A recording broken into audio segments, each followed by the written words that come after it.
D'où bonjour à tous, et c'est un plaisir de revoir certaines figures et de vous accueillir pour ces cours 2025 qui vont être dédiés, ce n'est pas une surprise, au stockage électrochimique de l'énergie et plus spécialement au sodium-ion que je vais décrire comme la petite sœur éco-responsable et complémentaire de la batterie au lithium. Alors ces cours, cette année, bien sûr, ils vont traiter des différents composants de la batterie que sont l'électrode positive et la cathode, l'électrolyte et l'anode, et des différents également interfaces. Alors le programme du cours que j'ai essayé de faire ensemble cette année, eh bien, il va être suivi de séminaires. Et ces séminaires sont assez spéciaux dans la mesure où aujourd'hui, vous verrez, le premier va traiter finalement de l'apport de l'AI, du machine learning, dans le cas des procédés de fabrication des batteries. Ensuite, on aura des exposés sur les caractéristiques analytiques au niveau des interfaces à l'échelle du laboratoire, avec des techniques comme les QCM qui seront faits par Otlem, Cell ou alors par les grands instruments, par Séverine et Lyonard. Et ensuite, on aura également des cours sur des technologies émergentes que sont le zinc aménodé par Véronique Balland et également sur des technologies, je dirais, avec les divalents que sont le calcium ou le magnésium qui se feront faits par Rosa Palazzi. Et enfin, pour clôturer tout ça, eh bien, on aura un aspect recyclage qui sera traité par Cyril Monnier, qui est médaille de l'innovation du CNRS en 2024. Et le tout bien, sera clôturé par, simplement dans ce cas, bien, le CTO de Tiamat, qui vous montrera finalement où on est. Alors, si vous voulez, c'est intéressant parce que j'aperçois que plus le temps passe, et plus il devient difficile de donner des cours au Collège de France. Des cours au Collège de France, c'est une tâche difficile, surtout dans le domaine des batteries. En effet, c'est une tâche difficile pour la simple raison c'est que le nombre de publications devient croissante. Comme vous pouvez voir, en 2024, on a eu 29 000 publications dans le domaine des batteries, dont 5 000 sur le lithium-ion, 3 200 sur le sodium-ion, sur le tout solide, 4 900, et sur le zinc-ion, aux alentours de 2 000. Donc voilà, si vous voulez, le nombre de publications qu'il y a, et il m'appartient directement de faire une synthèse de tout ça. Alors bien sûr, je suis tenté de dire, il va falloir que je me mette directement à d'autres technologies qui ne sont pas les miennes. Mais heureusement, je suis un fervent et je crois qu'on apprend tout simplement quelque chose si on sait l'enseigner. Je reprendrai directement cette conversation de personne que vous connaissez bien, qui est Richard Freeman. Soit avec ça, eh bien, j'ai pris la tâche ou la responsabilité cette année de vouloir vous traiter le sodium-ion. Alors le premier cours, il va être, je dirais, assez général, puisqu'il va directement vous donner l'évolution des technologies, les avancées récentes dans le cas du lithium-ion, et tout ça placé dans le contexte directement des différentes technologies et ce que fait le sodium-ion. C'est la raison pour laquelle je vais vous parler directement des performances, je dirais, ou des matériaux nouveaux qui ressuscitent l'intérêt, que sont les phosphates de fer, mais également, je vous mentionnerai l'action tout solide. Et tout cela va m'amener finalement à parler d'une chose que vous connaissez très bien, c'est la complexité bien, de l'industrie européenne des batteries et qu'est-ce qui se passe aujourd'hui, quels sont les états de l'art, et ainsi de suite. Et enfin, finalement, je rentrerai dans la technologie sodium-ion avec tout d'abord en vous expliquant directement l'avantage du sodium métallique et en quoi la technologie sodium-ion peut être avantageuse. D'où par conséquent, eh bien, je vais commencer tout d'abord par vous montrer les évolutions qui se passent au niveau des batteries lithium-ion, tant au niveau scientifique qu'au niveau économique.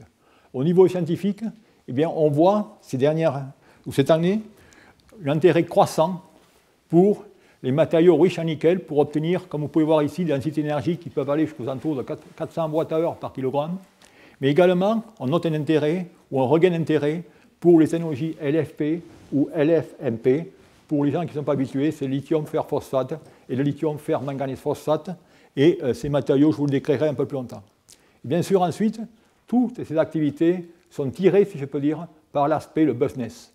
Et c'est la raison pour laquelle on est dans un marché qui évolue aux alentours de 18% par an, avec une demande qui s'élève aux alentours de 4200 gigawatts heure en 2030, avec, si vous voulez, un chiffre d'affaires de 371 billions de dollars. Donc voilà à peu près des chiffres assez faramineux qui vous montrent l'importance de ce domaine et vous allez voir pourquoi tout le monde veut se ruer dans cet exercice.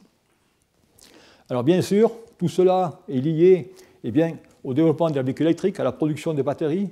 Et effectivement, dans les années 2030 ou 2035, on prévoit qu'il y aura plus de 50% de véhicules électriques.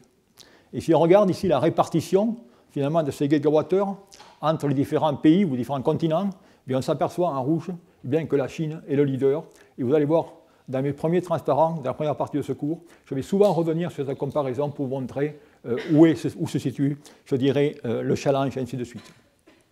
Alors la question, bien sûr, c'est comment on peut rester, je dirais, dans ce momentum et en ayant des technologies qui seront, je dirais, plus vertueuses vis-à-vis de l'environnement.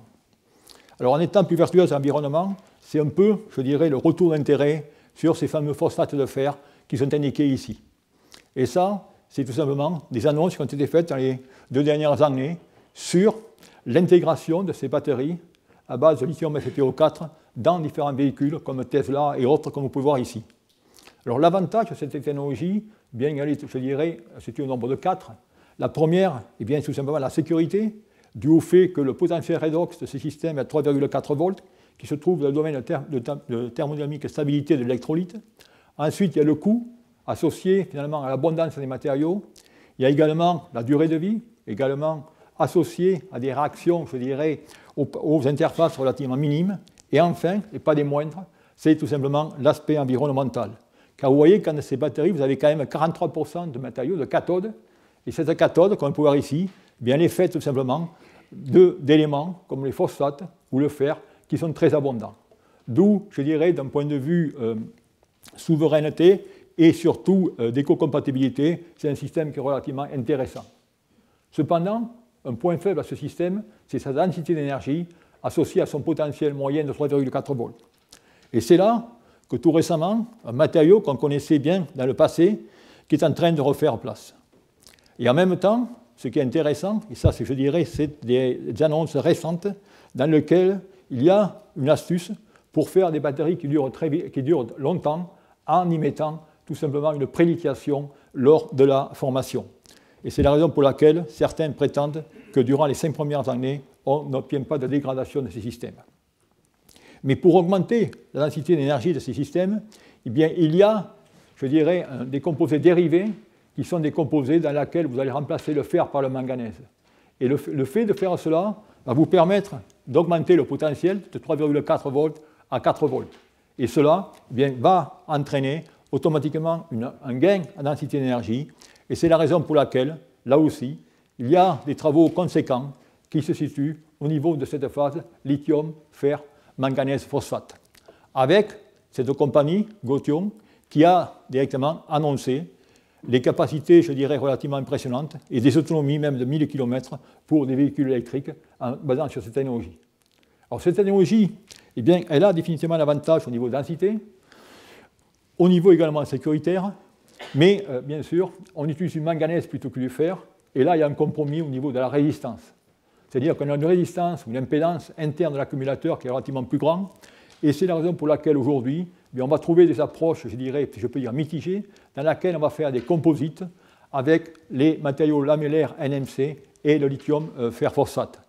Avec, bien sûr, le prix à payer qui va être quand même une densité plus faible de cet électrode.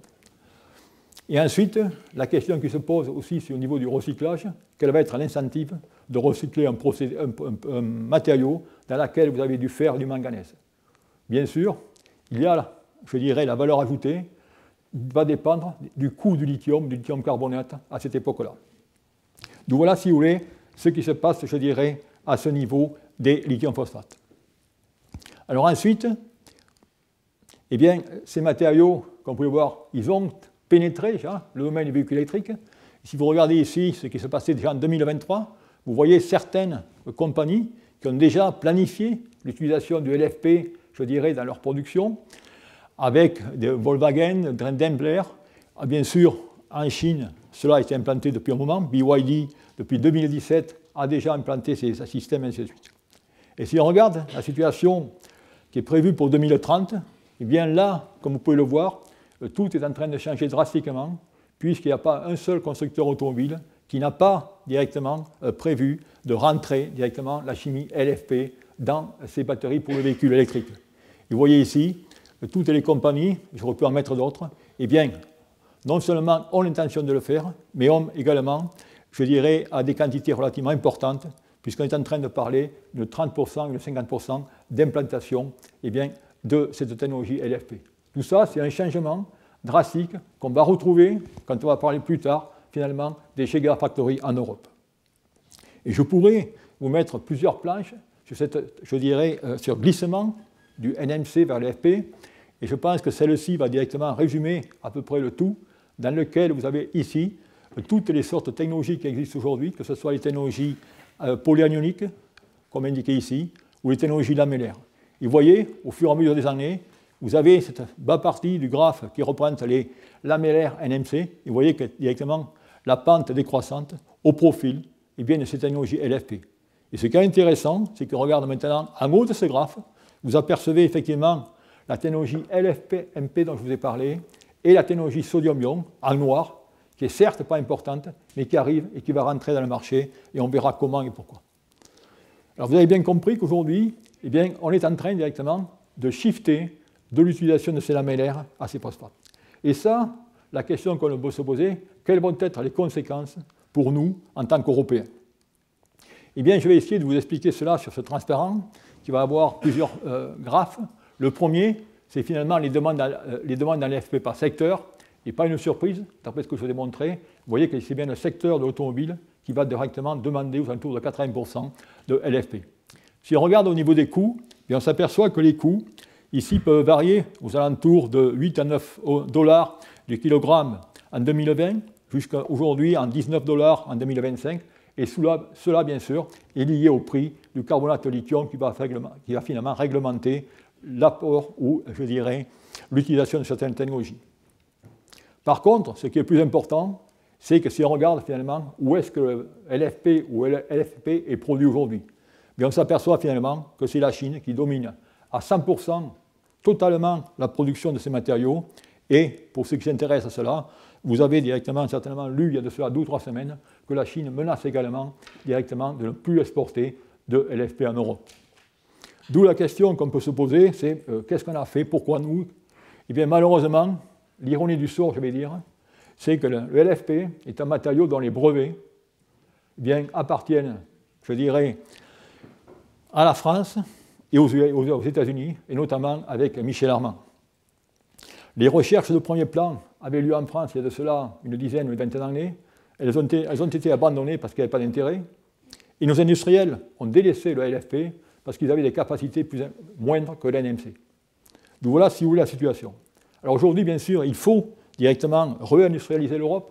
Il faut directement régénérer, je dirais, ces compagnies capables de produire ces matériaux. Et c'est la raison pour laquelle on voit déjà certaines initiatives qui se mettent, je dirais, en place, notamment, et c'est récent, dans les 6 derniers mois, vous avez vu des accords entre Stellantis et CATL pour créer, je dirais, un plan en Espagne. Et d'ailleurs, c'est l'Espagne qui semble directement bouger le plus rapidement là-dessus. Et également, tout récemment, il y a eu aussi un accord, un partenariat entre ICL et Dynamic pour aussi créer une industrie du LFP. Donc voilà, si vous voulez, un des premiers, je dirais, événements qui sont passés dans cette année ou l'année dernière, ces 2 dernières années, concernant les matériaux d'électrode. Ensuite, je dirais, en prolongement de mon cours de l'an dernier, eh bien, la technologie tout solide, elle aussi, est en train directement de susciter toujours autant d'engouement. Ici, je vous montre finalement une carte du monde dans laquelle vous pouvez voir toutes les industries, toutes les compagnies, toutes les institutions qui sont imbriquées dans cette technologie tout solide. Et à ce jour, je dirais, il n'y a pas un laboratoire, il n'y a pas une institution au monde, il n'y a pas une industrie qui ne travaille pas sur le tout solide. Alors, dans ce cas, bien sûr, ce tout solide, eh bien, c'est encore en phase de recherche et développement, et avec des essais pilotes, je dirais, dans le monde entier. Mais, finalement, on ne va pas directement, dans un premier temps, eh bien, essayer de développer le tout solide, mais on va tout simplement essayer de voir des technologies solides, électrolytes, et qui pourront être commercialisées assez rapidement. Et là aussi, eh bien, je vais tout simplement vous présenter une avancée récente encore dans ce domaine, qui a lieu en Chine, sur cette technologie. Alors bien sûr, la technologie tout solide, comme vous pouvez voir ce transparent qui est certainement très chargé, dans lequel, tout simplement, vous avez les différentes sortes de technologies, avec le lithium-métal, les technologies lithium-ion qu'on connaît bien, et les technologies, dans ce cas, avec cathode anode lait sans lithium. Et on s'aperçoit les progressions, et automatiquement, on veut aller, lorsqu'on fait du tout solide, vers des systèmes sans gouttes d'électrolyte ou sans polymère. Alors dans ce cas, eh bien, on peut regarder quelle va être l'échelle de temps. Eh bien, pour avoir du tout solide, je pense qu'il faudrait que vous attendiez 2035 pour avoir réellement des batteries tout solides réelles. Alors bien sûr, l'intérêt de tout ça, il est double. Je dirais qu'on peut voir ici, eh bien, il y a un avantage au niveau sécurité de fabriquer ces batteries tout solides, mais il y a également un avantage au niveau de densité d'énergie qui peut être supérieur à 400 Wh par kilogramme, et bien sûr, un avantage également au niveau de la puissance. Alors, qu'est-ce qui s'est fait dans ce domaine tout récemment? Et parmi les différents papiers que j'ai trouvés, ou les inventions que j'ai trouvées assez innovantes, il n'y en a qu'une dont je vais vous rapporter, qui finalement rappelle un peu un vieux travail qu'on avait fait il y a de cela 10 ou 15 ans, par la technologie Belcore, dans lequel on avait tout inséré dans une matrice plastique. Et là, l'astuce a été relativement intéressante. C'est dans ce cas, vous allez directement concevoir votre batterie avec vos électrodes, dans laquelle vous allez avoir une certaine porosité. Et la difficulté dans ces systèmes, bien sûr, c'est les interfaces, et faire en sorte que le transfert d'ions aux interfaces soit rapide. Et dans ce cas, bien, les chercheurs chinois, ce qu'ont fait, ont préparé des solutions, des précurseurs, des polymères, avec les sels bien nécessaires, et ils vont simplement infiltrer ou remplir cette porosité. Et l'astuce, c'est qu'ensuite, par soit un rayonnement thermique ou un rayonnement ou par spectroscopie ou par rayonnement UV, eh bien, ils vont tout simplement polymériser cela. Ce qui fait que, comme vous pouvez voir ici, eh bien, finalement, on a un ensemble, une batterie, dans laquelle tous les composants vont être directement insérés dans une matrice plastique avec des interfaces qui seront, dans ce cas, relativement continues et homogènes. Et ça va tout simplement vous donner, je dirais, un transport d'ions et une résistance ou une impédance relativement plus faible. Alors ça, si vous voulez, je dirais, c'est presque un procédé qu'on avait dans une technologie Belcore, où il y avait une technologie qui avait été dérivée, qui était à peu près identique, mais l'apport de cette nouvelle technologie, c'est qu'ils vont combiner plusieurs innovations dans le même système. Et parmi ces innovations, elles sont au nombre de 5, je dirais. La première, comme vous pouvez voir ici, va se situer au niveau de l'anode, où maintenant, on va utiliser une prélithiation pour les étapes de formation et ainsi de suite. Ensuite, si on regarde directement, on va utiliser un conducteur ionique, où là, on va utiliser directement des grenades, des composés inorganiques solides à l'interface. On va utiliser le séparateur, qui va être un mélange de polymères, bien sûr chargé en sel, et également d'une matière inorganique. Et la cathode, là aussi très intéressante, va être une fois de plus le mélange de ce polymère, de cet électrolyte inorganique, plus du matériau actif. Et bien, grâce à cela, eh bien, on peut obtenir des systèmes, je dirais, qui sont relativement intéressants, car cette fabrication in situ, comme je vous l'ai mentionné, elle permet de s'affranchir des interfaces et de diminuer les réactions parasites. Il y a dans ce cas également la possibilité, dans un tel procédé, d'utiliser finalement les machines qu'on utilise aujourd'hui pour produire des batteries semi-solides, et ainsi de suite. Et tout cela, bien, ça peut s'adapter, je dirais, à tous les matériaux d'anode, de cathode, et de différents formats de configuration et d'électrolytes, à condition que ces derniers soient directement des solides. D'où c'est cette technologie qui est en train de se développer et se développer pour différentes applications. Applications indiquées ici pour le véhicule électrique. Vous avez également des applications pour tout ce qui est les drones et les applications pour tout ce qui est le stockage électrochimique de l'énergie, pour tout ce qui est le stockage de masse et des stockages de secours. Alors les performances que vous allez voir ici sont indiquées ici. Bien, effectivement, je dirais la performance en tenue en cyclage est loin d'être miraculeuse. Hein. Par contre, vous voyez qu'en ce cas, on peut obtenir des densités d'énergie volumétrique aux alentours de 850 Wh par litre. Et ensuite, je vous montre directement, comme on est dans une matrice bien polymère, c'est le point de matrice polymère, vous avez tout simplement un gonflement, et ce gonflement, il doit être limité en fonction du cyclage, et dans ce cas, eh bien, il est limité à ce jour aux alentours de 10 à 12%. Donc voilà, si vous voulez, les deux grandes avancées majeurs que j'ai notés cette année ou ces 2 dernières années dans le domaine des batteries à ion-lithium. Alors maintenant, ce que je voudrais faire, eh bien, c'est tout simplement vous décrire, suite à ces avancées, ce qui se passe au niveau européen dans le domaine des batteries et pourquoi finalement on est en difficulté. Eh bien, ça va être la deuxième partie de mon exposé et d'essayer de vous expliquer les raisons et peut-être comment tenter d'y remédier. Alors effectivement, vous savez tous que l'Europe, vous lisez les journaux, eh bien, du moins il y a de cela 3 ou 4 ans, eh bien, construisait des gigafactories ou les gigafactories poussaient comme des champignons en Europe et c'est effectivement, vous avez plus ou moins de 25 à 30 projets de gigafactories en Europe. Et notamment en France, vous avez 6 projets qui sont indiqués ici, avec notamment ACC, Vercor, Blue Solution, Envision, Prologium, Tiamat, et ainsi de suite. Et grâce à cela, eh bien, l'Europe prétend, voudrait, souhaiterait, eh bien, finalement, conquérir ce marché ou jouer un rôle important dans ce marché lucratif du stockage d'énergie qui doit atteindre les 3000 ou 4000 gigawattheures et au moins essayer de conquérir 19% ou 20% du marché. Quitte aujourd'hui, eh bien, on n'en conquérit que 1%. Alors tout cela, c'est intéressant, mais il faut voir que pour faire cela, eh bien, il faut des matériaux et il faut des machines d'assemblage. Et à ce jour, eh bien, on importe 95% ou 96% des matériaux et tout autant des machines d'assemblage. C'est la raison que lorsqu'on parle de souveraineté européenne, eh bien, vous apercevez que même si on construit des gigafactories, on n'aura pas cette souveraineté européenne. Alors ces gigafactories sont construites et certaines sont en production et on doit dire qu'ACC par exemple a déjà équipé, si je peux dire, des voitures grâce aux batteries qui ont été fonctionnées. Cependant, eh bien, on est loin des espérances qu'il y avait au départ. Car si vous lisez les journaux, il y a de cela 3 ou 4 ans, il y avait de très beaux projets avec la multiplication des gigafactories dans différents pays, et ainsi de suite. Et vous avez ici, quelles ont été les annonces. Vous voyez ici où est-ce qu'on en est. Vous apercevez que dans ce cas, il y avait 3 sites qui devaient être construits.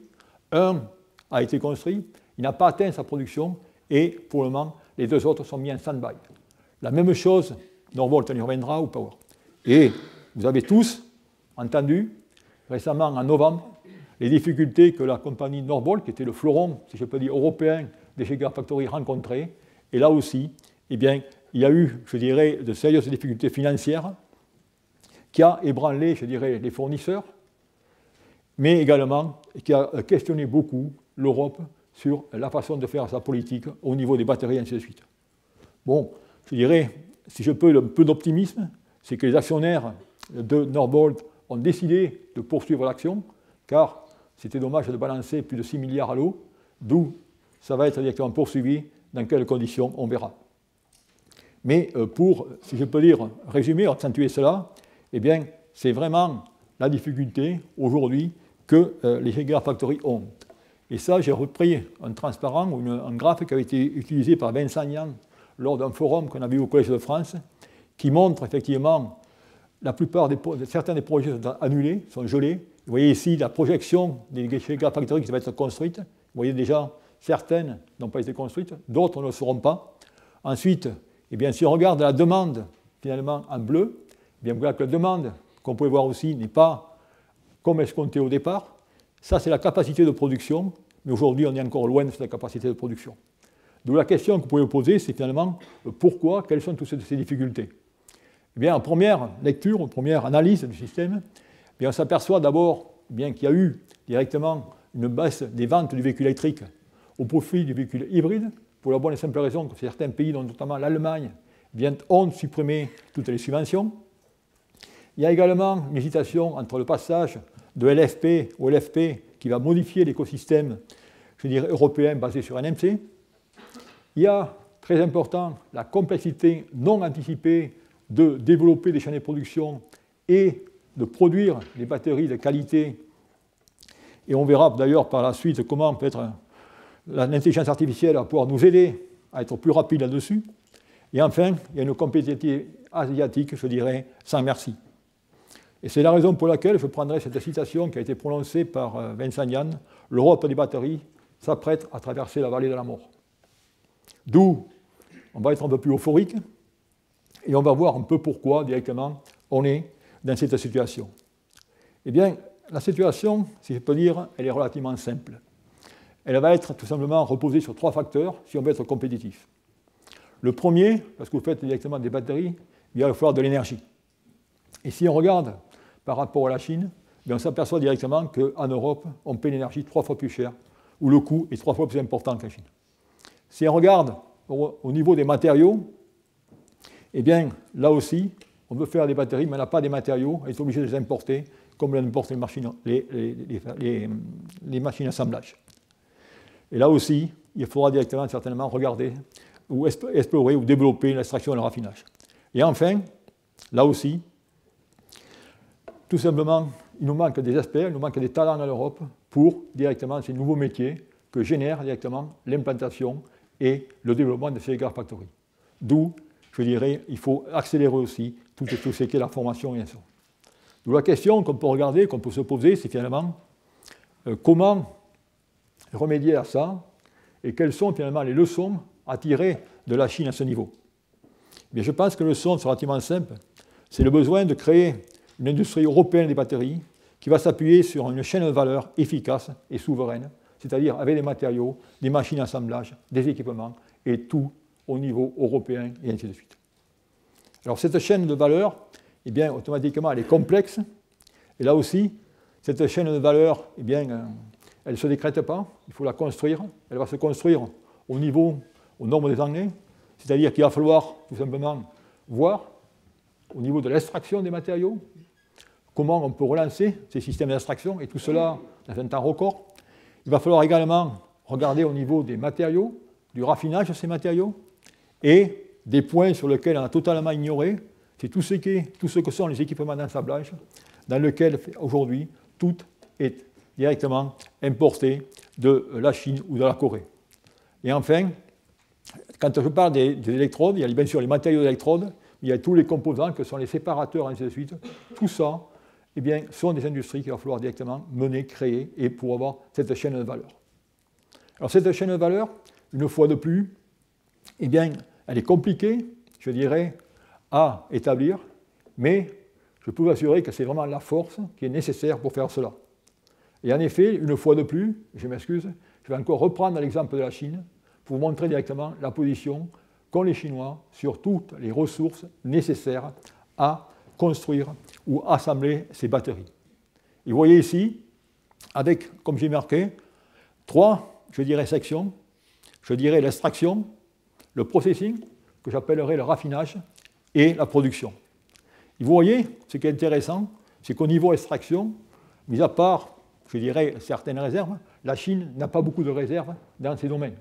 Par contre, vous voyez ici, par exemple, dans le cas du lithium, bien la Chine directement va acheter le lithium et va le raffiner et directement va devenir premier producteur de lithium raffiné avec des usines qui sont seulement en Chine, pas loin des gigafactories, et ainsi de suite. Et vous voyez que grâce à cela, eh bien, ils assurent directement leur indépendance dans la plupart des matériaux comme indiqué ici. Et bien sûr, le graphite, là aussi, joue un rôle clé puisque la Chine, là, est le premier producteur et également le premier, si je peux dire, raffineur qui procédait le truc. D'où par conséquent, bien, il va être très important d'avoir une approche intégrée, extraction, raffinage et production, si on veut, je dirais, exister au niveau européen et recréer une industrie européenne au niveau des batteries.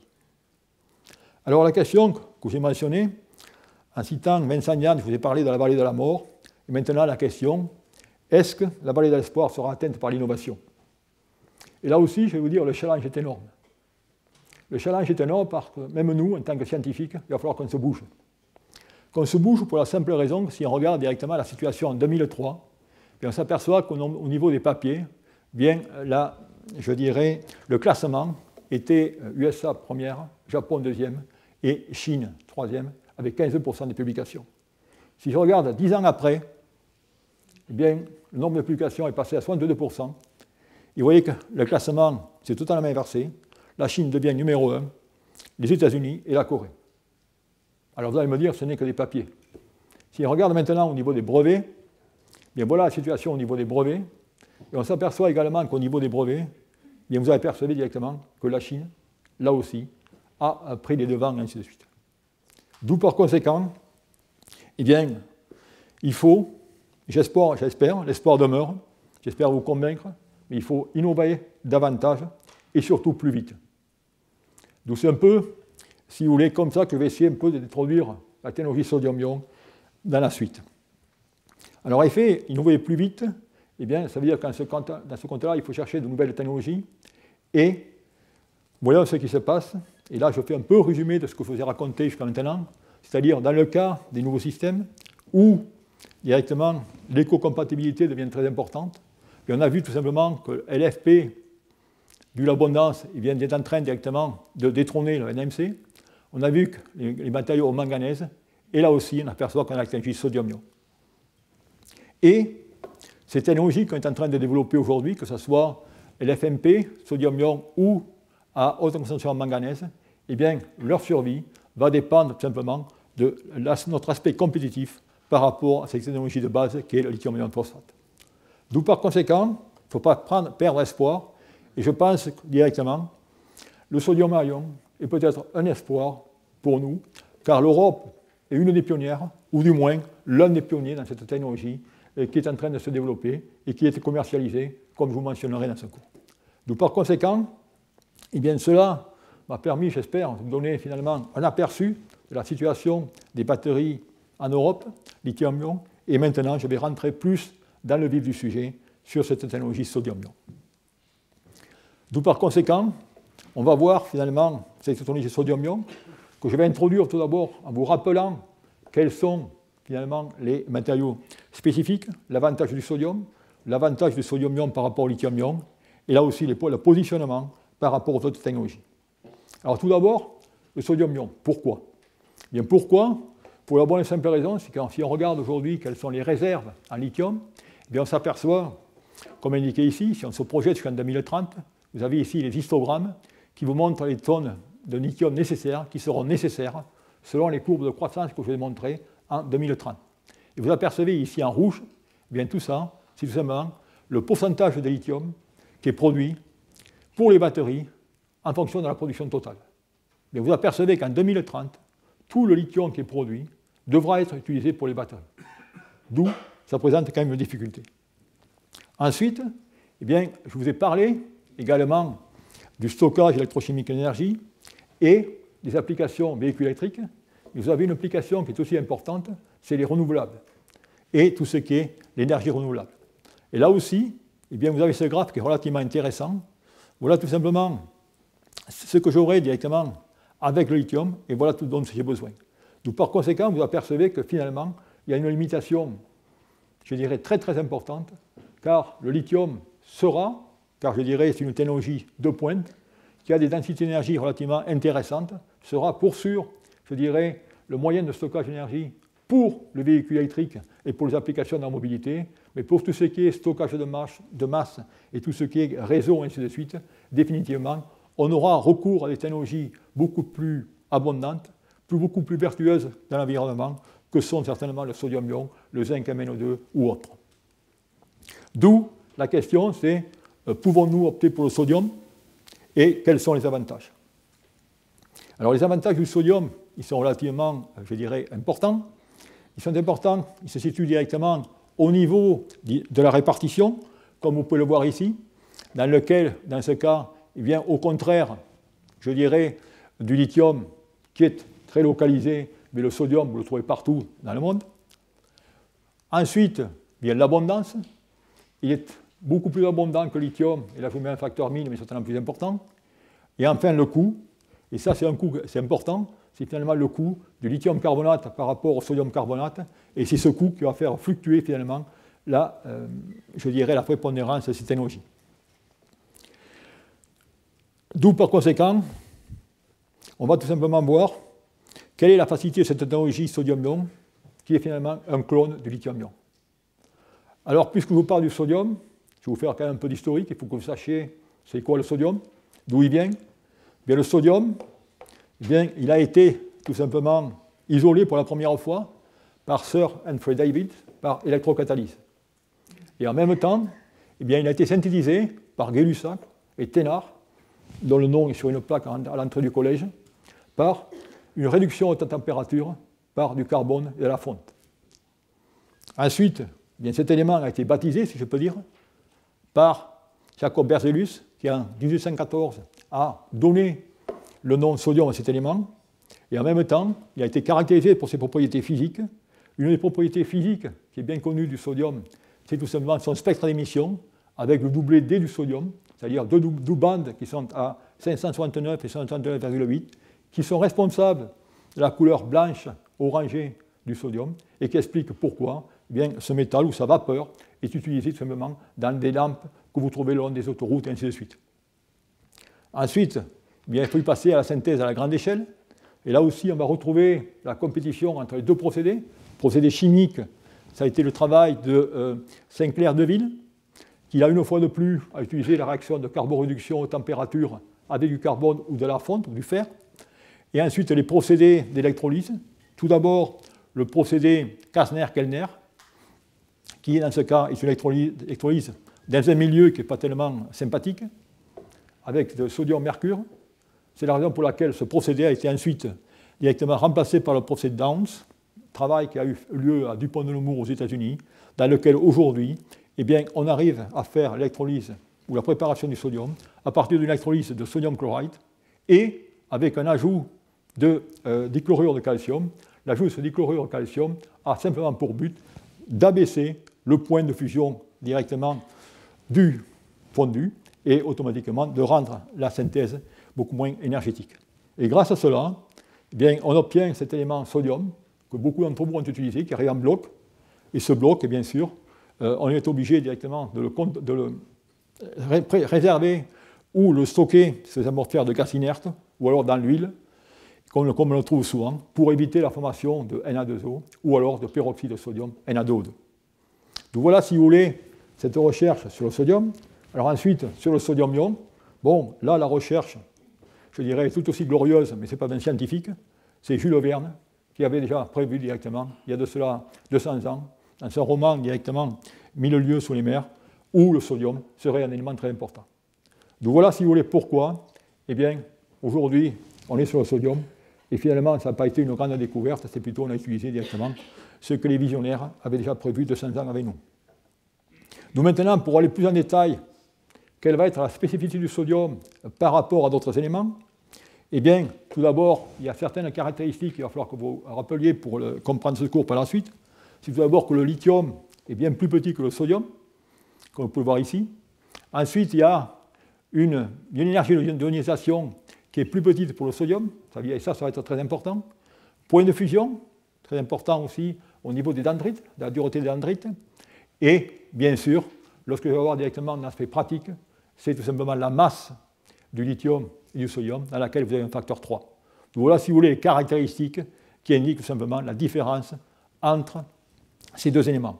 Et différence qu'il y aura également au point de vue chimique, puisque dans ce cas, dans le cas de lithium+, vous allez avoir, ou du sodium+, vous allez avoir une différente acidité qui va être différente.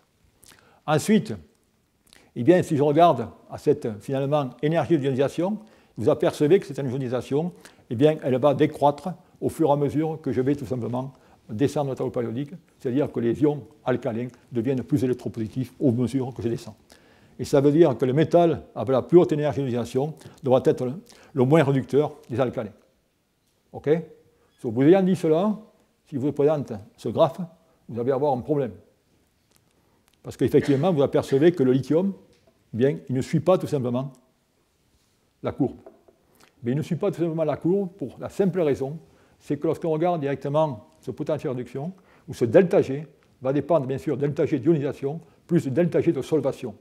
Et dans le cas du lithium, cette énergie de solvation, elle est négative. C'est la raison pour laquelle, eh bien, de façon anormale, plus ou moins, eh bien, le lithium a un potentiel de moins 3,05 volts comparé à moins 271 volts. Et c'est la raison pour laquelle eh bien, le sodium va être le plus lourd et moins réducteur, et il aura tout simplement une plus faible capacité d'énergie que les systèmes au lithium. Ensuite, d'autres paramètres qui sont importants, eh bien, c'est ce qu'on appellerait le rayon de Stokes, c'est-à-dire rien d'autre que le rayon hydrodynamique. C'est-à-dire, lorsque vous allez mettre ces ions en solution, soit aqueuse, non aqueuse, ils vont tout simplement s'entourer d'un cortège de molécules. Et ça va donner tout simplement un certain rayon. Et ce rayon, bien, va gouverner finalement la vitesse à laquelle ces ions vont pouvoir se déplacer directement dans le liquide. D'où, bien sûr, les ions avec une solvation relativement importante vont se déplacer lentement, d'où ça va affecter la viscosité des liquides, d'où par conséquent leur conductivité ionique. Et effectivement, si vous regardez dans ce cas la variation de la viscosité pour des sels de lithium, sodium et potassium dans le même électrolyte, dans ce cas non aqueux qui est le PC, et vous apercevez qu'en ce cas, eh bien, effectivement, la plus grande viscosité est pour le lithium, sodium et potassium. D'où par conséquent, si vous changez la viscosité pour passer à la conductivité ionique, eh bien, c'est normal que le potassium ait la plus grande conductivité ionique, et ainsi de suite. D'où cette conductivité ionique eh bien, va avoir, je dirais, un impact relativement important sur les propriétés aux interfaces, car dans ce cas, ça veut dire que l'activation énergétique va être plus faible, d'où il va y avoir une diffusion du sodium qui va être beaucoup plus rapide que le lithium. Ça veut dire qu'en ce cas, on aura des interfaces beaucoup plus rapides. On pourra, et on verra par la suite, avoir des batteries de sodium qui auront une plus grande puissance et des réactions parasites différentes. D'où c'est un peu tout cela qui expliquera finalement le comportement des technologies sodium-ion par rapport aux technologies lithium-ion. Et enfin, à titre de comparaison, eh bien, on peut regarder finalement maintenant les différents rayons associés à ces différents alcalins, que sont les rayons métalliques, covalents, ioniques, ainsi de suite, iohydratés. On peut voir d'abord que tous ces éléments que l'on regarde ici, qu'on peut voir, ils ont leur structure électronique, ils n'ont pas d'électrons automatiquement, et par conséquent, tous ces matériaux seront des isolants, seront tout simplement transparents. Ensuite, si maintenant je regarde, dû à ce rayon hydrodynamique, vous apercevez qu'en ce cas, les entités sodium H2OX auront un rayon hydrodynamique moindre que celui du lithium, d'où par conséquent, ils pourront bouger plus rapidement, et c'est la raison pour laquelle la migration va croître au fur et à mesure directement que je vais modifier ce rayon hydrodynamique de solvation. Et enfin, quelques propriétés associées à ces différents aspects, que sont le fort pouvoir de polarisation ainsi que la forte capacité des alcalins à interagir avec l'eau, expliquent pourquoi certains de leurs sels sont tout simplement très réactifs. Et c'est la raison pour laquelle, lorsque vous mettez directement du lithium et du sodium dans l'eau, automatiquement ils vont s'enflammer. Par contre, si vous mettez du sodium dans l'eau, vous allez avoir une réaction beaucoup plus importante que si vous mettez du lithium. Pour la bonne et simple raison, ça vient tout simplement que le potentiel d'ionisation est plus faible dans le cas du sodium, d'où il peut lâcher plus facilement son électron, d'où il peut réduire plus facilement l'eau. Et c'est la raison pour laquelle vous allez avoir directement une explosion. Et si vous voulez vous défaire du sodium, il vaut mieux utiliser de l'alcool que de l'eau. Ensuite, tous ces sels sont déliquescents, ça veut dire que si vous les laissez à l'humidité, généralement, ils vont absorber de l'eau. Et enfin, ils cristallisent sous forme d'hydrate, comme indiqué ici. Donc voilà, si vous voulez, ce que je voulais vous dire, ou les bases que je voulais vous dire pour savoir comment cette chimie va se comporter en connaissant les différences au niveau des alcalins, ainsi de suite. Alors maintenant, on est presque armé pour commencer à rentrer dans les systèmes au sodium. Et là aussi, je vous montrais que les batteries au sodium, elles ne datent pas du sodium-ion, mais elles existaient bien avant, au moins 30 ou 40 ans avant.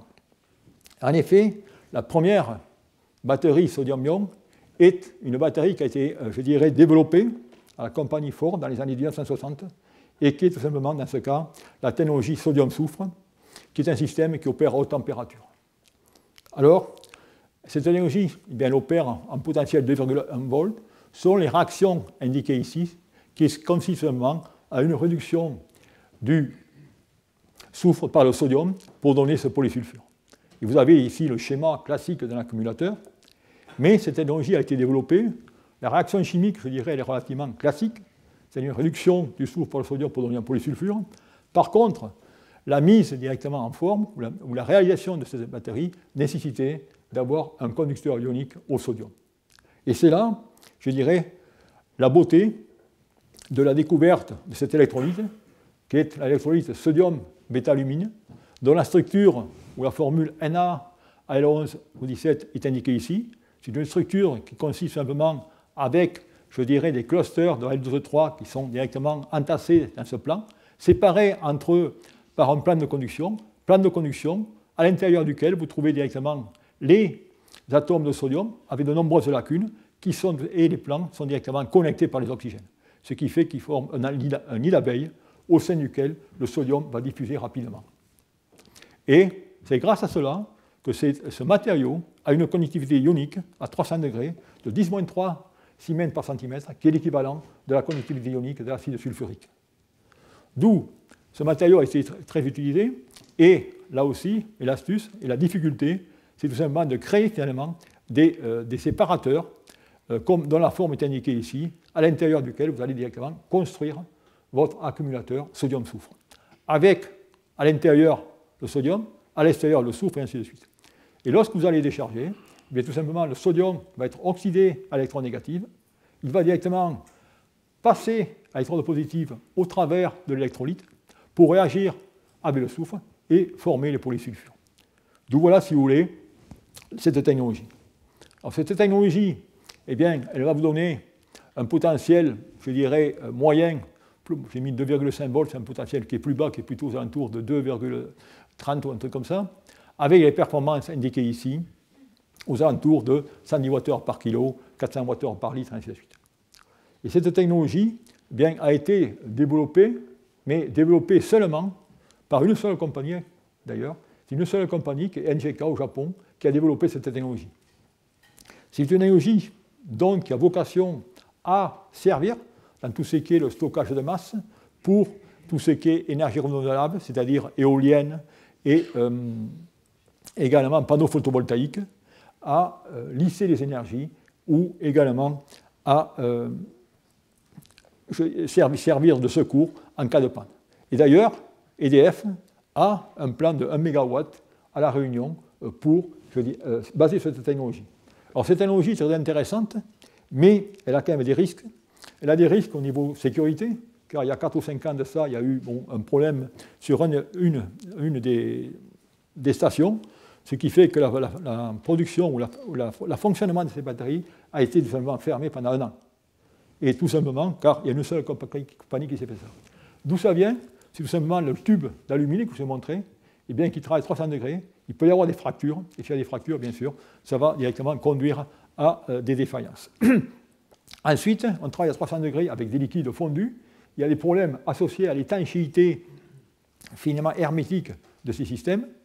Il y a également des problèmes pour combattre les effets de corrosion, car le soufre, eh bien, à 300 degrés, n'est pas des plus sympathiques, notamment sa vapeur.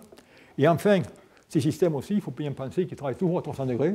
Ça veut dire que vous allez directement dépenser déjà 15% de l'énergie que vous allez récolter pour alimenter le chauffage, et ainsi de suite. Donc voilà directement cette technologie. Alors ensuite, ce n'est pas la seule. Il y a une technologie qui a suivi, qui est la technologie qui est indiquée ici, la technologie Zebra, qui est une technologie dont le nom provient que finalement elle a été découverte en Afrique du Sud, mais surtout Zebra, tout simplement signifie Zero Emission Battery Research Activities. Et cette technologie est basée sur une réaction de conversion dans laquelle vous allez réduire le dichlorure de nickel par le sodium, comme indiqué ici, dans un électrolyte qui va être du tétrachrome d'aluminium soviète. Donc voilà la réaction. Dans ce cas, vous avez un potentiel de 2,6 volts. Et une fois de plus, on va utiliser, je dirais, un assemblage, une configuration identique à celle que je vous ai montrée dans le cas de la technologie sodium-soufre, où on va toujours avoir ce tube d'alumine qui va séparer, je dirais, la positive et la négative. Et avec la réaction indiquée ici, c'est-à-dire lors de la décharge, une fois de plus, je vais oxyder mon électrode directement négative, qui est le sodium. Le sodium va, une fois de plus, passer au travers de l'électrolyte pour réagir, dans ce cas, avec directement la positive. Et on va avoir une réaction de conversion dans laquelle le nickel plus 2 va être transformé en nickel 0, c'est-à-dire que vous allez avoir, dans ce cas, 2 électrons par métal 3D, et c'est une réaction que l'on connaît bien dans le cas du lithium. Et pour cela, on peut également utiliser, je dirais, une composite comme électrode positive qui va être formée de NiCl2 et NaCl4, et on peut, même dans ces systèmes, vous voyez qu'on parle souvent, dans le cas des systèmes au lithium-ion, des anodes-less, et bien dans ce cas, on peut directement créer une technologie, je dirais, Zebra, dans lequel on n'a pas directement de sodium à l'électron négatif, on va la former pas. D'où ça présente des avantages au niveau sécurité.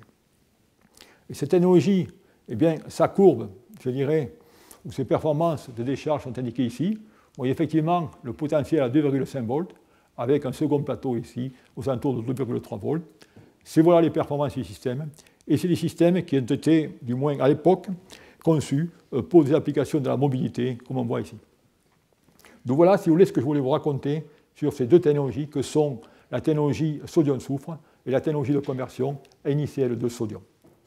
Alors pour les comparer, eh bien, je vais tout simplement les comparer dans ce tableau ici, dans lequel vous avez la technologie sodium-soufre qui est ici tout simplement à gauche et Zebra à droite.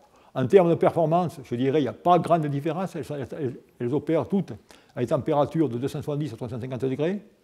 Maintenant, ce qui est intéressant, c'est que, comme je vous l'avais dit, en termes d'efficacité énergétique, eh bien, vous dépensez 15% de l'énergie que vous fabriquez pour chauffer le système.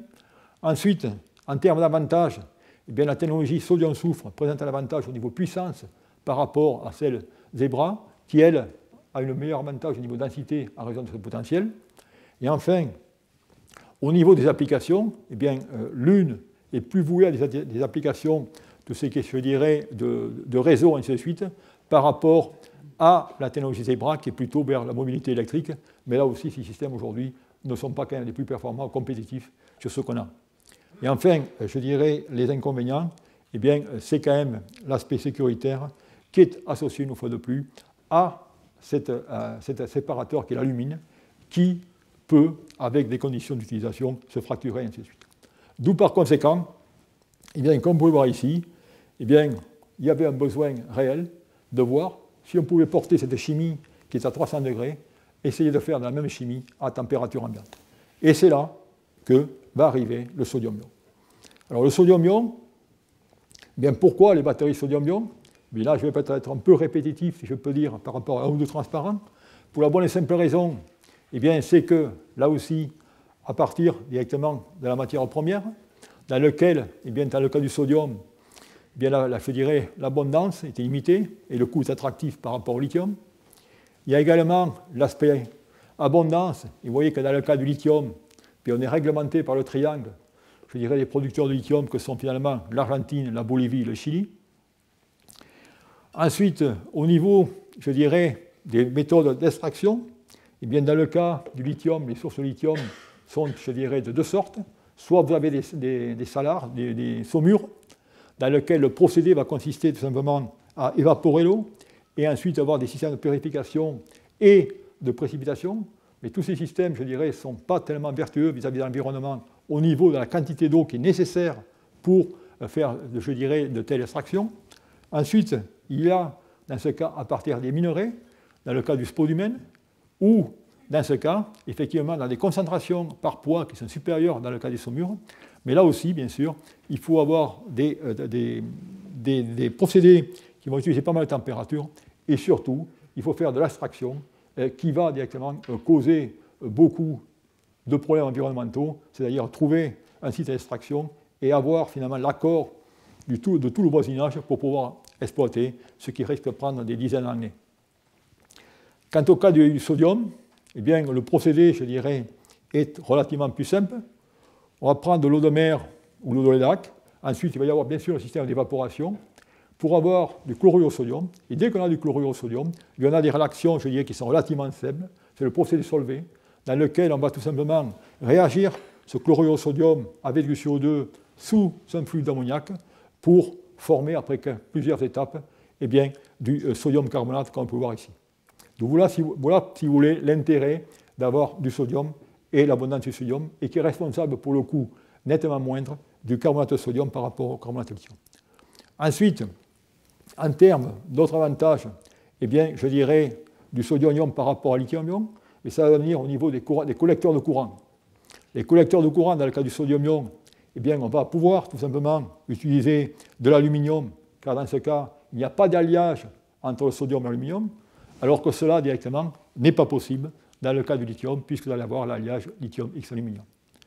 Et enfin, et comme on en parlera par la fin de ce cours, le sodium-ion, il va y avoir sa version liquide, mais on parlera à la fin de ce cours de la version solide. Et là aussi, au niveau de la version solide, il y a certains avantages des électrolytes solides, notamment avec les phases, comme je mentionné ici, les phases de sodium, zirconium, silicone phosphate, qui sont des phases, qui vont avoir des conductivités intéressantes, mais des matériaux qui sont plus malléables, avec des interfaces qui sont, je dirais, moins réactives par rapport au cas du lithium, et ainsi de suite. C'est les raisons pour lesquelles, si vous voulez, eh bien, on va, dans ce cas, eh bien, s'intéresser à ce développement long terme de la technologie sodium-ion, qui présente des avantages géostratégiques, des avantages géoéconomiques, mais également des avantages au niveau de la sécurité énergétique et de la souveraineté. Donc voilà, si vous voulez, pourquoi cette technologie sodium-ion va être intéressante et on va regarder ça. D'où, eh bien, effectivement, on va passer, dans ce cas, des différents systèmes, c'est-à-dire des métaux alcalins, eh bien, on va maintenant passer au sodium. Et comme vous pouvez voir, la description, la schématique ou la schématique du système électrochimique sodium-ion est exactement le cas du lithium-ion. Comme je vous l'ai dit, c'est le clone du lithium-ion. C'est bien le clone, si bien que si maintenant je regarde les matériaux d'électrodes, qu'on va passer en revue plus tard, autant d'électrodes positives, négatives, eh bien vous allez retrouver ces différents types de matériaux, vous allez retrouver plus ou moins les mêmes familles de matériaux qu'on avait trouvées dans le cas eh bien, des batteries à ion lithium. C'est-à-dire on va voir les composés lamellaires, on va avoir les composés polyanioniques, on va avoir les bleus de Prusse par contre, qui seront en plus, qui n'étaient pas dans le cas du lithium-ion. À la négative, on va voir les intermétalliques, on va voir le carbone. Et eh bien, là aussi, au niveau des électrolytes, il ne va pas y avoir miracle, il va y avoir des solvants organiques, avec bien sûr un sel de sodium plutôt qu'un sel de lithium. D'où je dirais, ça c'est une chance, je dirais, c'est une bénédiction, mais aussi un piège. C'est un piège parce qu'au départ, on croyait naïvement qu'on pouvait, à l'aveuglette, transposer tout ce qu'on savait sur le lithium au sodium. Et hélas, ça s'est avéré beaucoup plus compliqué, notamment au niveau des électrolytes, où il a fallu changer finalement la plupart des ingrédients pour avoir des meilleures performances, et on verra ça plus tard. Alors aujourd'hui, eh bien, ces technologies à ion lithium sont développées. Et vous avez ici les 3 ou 4 systèmes que l'on va passer en revue dans ce cours. Vous avez des systèmes qui sont basés sur les composés lamellaires. Et là aussi, c'est le clone du lithium-ion lamellaire qu'on a. Vous avez des systèmes qui vont être sur les polyanioniques. Je dirais, c'est le système qui se rapproche du lithium FePO4, avec la différence, c'est que malheureusement ici, on a du vanadium plutôt que du fer, qui n'est pas top. Ensuite, il va y avoir alors, les bleus de Prusse. Les bleus de Prusse qui sont des composés dans lesquels, dans ce cas, vont reposer sur des métaux 3D avec des groupements cyano. Et ensuite, il va y avoir ces technologies qui vont être soit à milieu non aqueux ou à milieu aqueux. Et chaque chimie eh bien, va avoir ses propres avantages et ses propres inconvénients qu'on va pouvoir directement voir dans ce cours. Alors, quelles sont de nouveau les performances de ces différentes chimies? Eh bien, je vais les mentionner ici. Vous avez les composés lamellaires, les Prussian Blue et les polyanioniques. Vous avez ici directement les différents systèmes ou les différentes compagnies qui développent cela. Et voilà à peu près les différentes densités d'énergie qu'affichent ces différentes compagnies avec les mentionnés ici. Et vous voyez qu'en ce cas, vous avez les polyanioniques qui sont autour de 120 ou 125 Wh par kilo. Vous avez les Prussian Blue qui s'arrivent aux alentours de 150, je dirais, à égalité avec les lamellaires. Mais là aussi, c'est des chiffres qu'on va revoir et qui ne s'avèrent pas quand même totalement véridiques au niveau des performances réelles. D'où les acteurs qu'on va voir et qu'on verra à la fin du cours, par contre, eh bien, j'ai essayé de les résumer ici. Voilà directement l'état de la situation dans ce domaine.